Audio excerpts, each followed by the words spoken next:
बहुत समय पहले की बात है। एक छोटे से गांव के पास एक जादुई जंगल था। इस जंगल में तरह तरह के पेड़, फूल और जानवर रहते थे। गांव के बच्चे अक्सर जंगल के पास खेलने जाते थे, लेकिन कोई भी अंदर जाने की हिम्मत नहीं करता था, क्योंकि वहां की कहानियां बहुत ही रहस्यमय थी। एक दिन गांव के 4 दोस्त राधा, मोहन, सुमित और पूजा ने तय किया कि वे जंगल के अंदर जाएंगे। राधा ने कहा, चलो आज हम जादुई जंगल का सामना करते हैं। सभी ने सहमति व्यक्त की और सुबह सुबह निकल पड़े। जंगल के अंदर घुसते ही उन्हें रंग बिरंगे फूल दिखाई दिए। पेड़ों पर चमकती हुई फल लटक रहे थे। अचानक उन्होंने एक छोटी सी चमकती हुई गिलहरी देखी।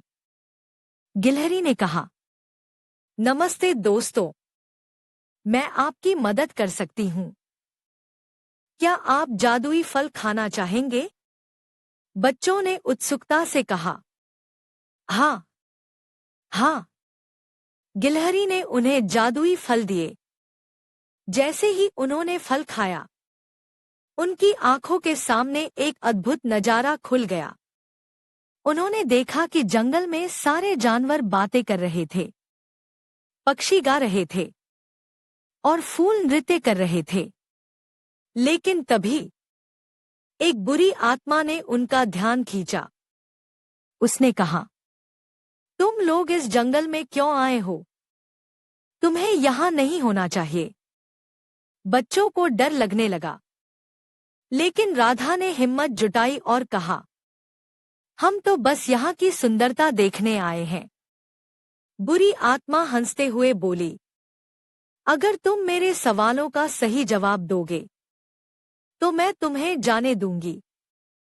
उसने 3 सवाल पूछे। पहले सवाल का जवाब सभी ने सही दिया, लेकिन दूसरे सवाल में मोहन थोड़े असमंजस में पड़ गए। लेकिन पूजा ने उसे सही उत्तर दिया। आखिरी सवाल में बुरी आत्मा ने कहा, इस जंगल का सबसे सुंदर चीज क्या है? सभी बच्चे सोचने लगे।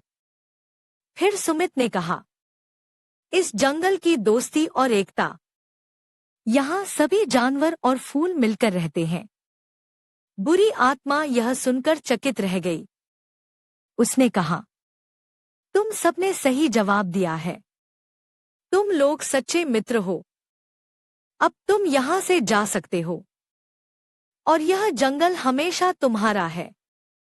बच्चों ने खुशी खुशी जंगल से बाहर निकले और गांव लौट आए।